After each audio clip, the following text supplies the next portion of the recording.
I found this steel object in the attic of an old home. It's metal with a white substance on the surface, possibly from weathering. It originally had 5 prongs, but one has broken off. The screw at the top still functions. Does anyone know what this might be used for? The object you found is an anode from a vintage Danielle cell, a type of early electrochemical battery. The zinc electrode, which resembles a foot in shape, was placed in a glass jar with copper beads and an electrolyte solution generating around 1 volt per cell. To produce higher voltage, multiple cells were connected in series. The prongs on the zinc electrode increase surface area, which enhances current output and allows for more efficient ion transfer between zinc and copper, improving the cell's effectiveness. I found this item along with other fireplace tools in a house I bought. It has a faint smell of asphalt and no manufacturer markings. The handle of the container it sits in has a cutout, likely for hanging on a nail.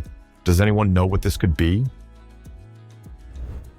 The item you found is a Cape Cod fire starter, also known as a fire starter pot. These were commonly used to make starting a fire easy. The cast iron pot would be filled halfway with kerosene or lamp oil, and a soapstone inside would soak up the fuel.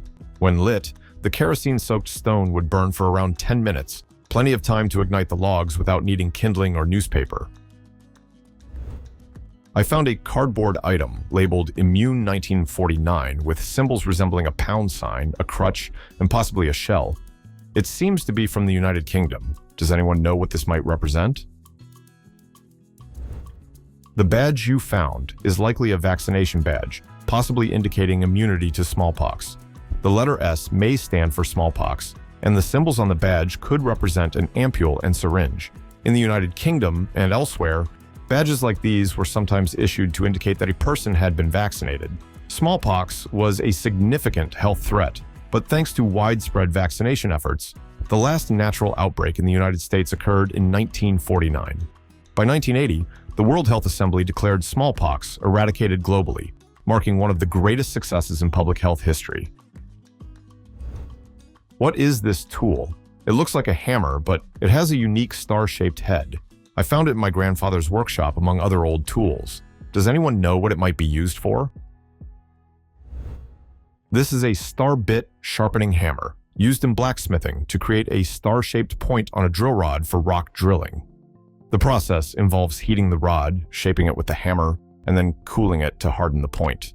This particular hammer also resembles a riveting hammer with a narrow side and a split or rose head, allowing it to give rivets a finished look in just one strike. Due to these features, it likely served both as a shaping and riveting tool in the workshop. What is this tool with an internal spring and several bits stored in the base? The base rotates and has a small hole that releases each bit when aligned. My dad collected a wide variety of tools, so it's hard to tell its age. Does anyone know what this tool is used for? This tool is a push drill, a hand-operated device designed for drilling small holes with minimal effort. Push drills use a spring-loaded mechanism. When you push down on the handle, the internal spring and spiral shaft convert the downward pressure into a rotational motion, which spins the drill bit. Push drills were commonly used in woodworking, cabinetry, and household repairs, especially before electric drills became widespread.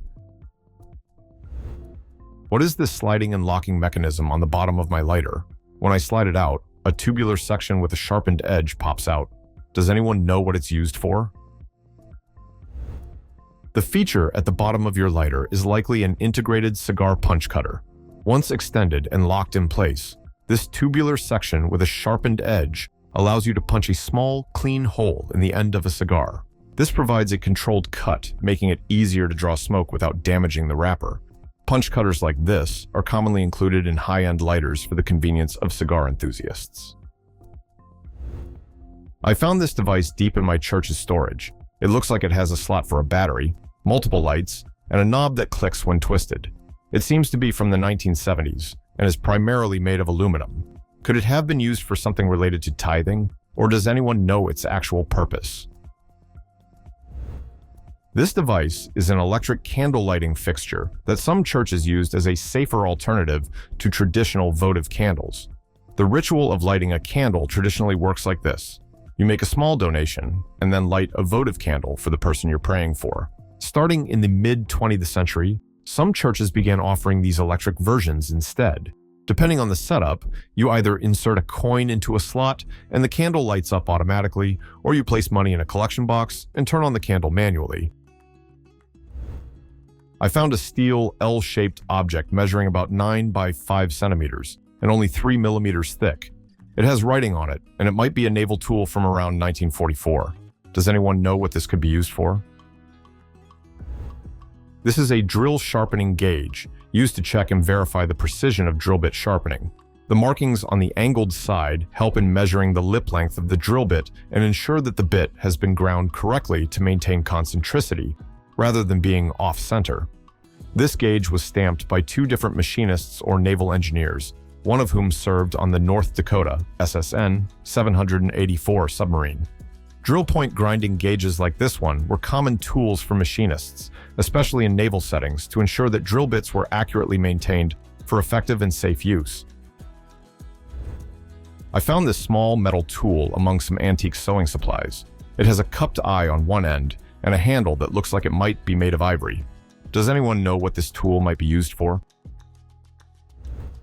This tool is likely an earwax scoop, a small instrument often found in antique sewing kits to collect and apply wax to thread. Some of these tools had a dual purpose. One end would feature a pointed tip like a bodkin for making holes in fabric or leather, while the other end held a small scoop for gathering earwax. The earwax could then be applied to thread to prevent fraying. Those who could afford it used beeswax for this purpose, but thrifty seamstresses found earwax to be a convenient and free alternative. Earwax scoops and similar sewing tools came in various lengths, with some reaching up to 7 inches, making them especially practical for delicate hand sewing tasks. I found a small brass or brass-colored sculpture of a legs in a boot with a pointy toe at an antique shop. It's around 5 to 6 centimeters long, quite heavy for its size, and has no markings to indicate its origin or age. From the style of the boot, it might be pre-Victorian. Does anyone know what this might have been used for? This item is likely a tobacco pipe tamper, a tool used by pipe smokers to gently pack the tobacco in the bowl, ensuring an even burn and preventing the tobacco from going out too quickly.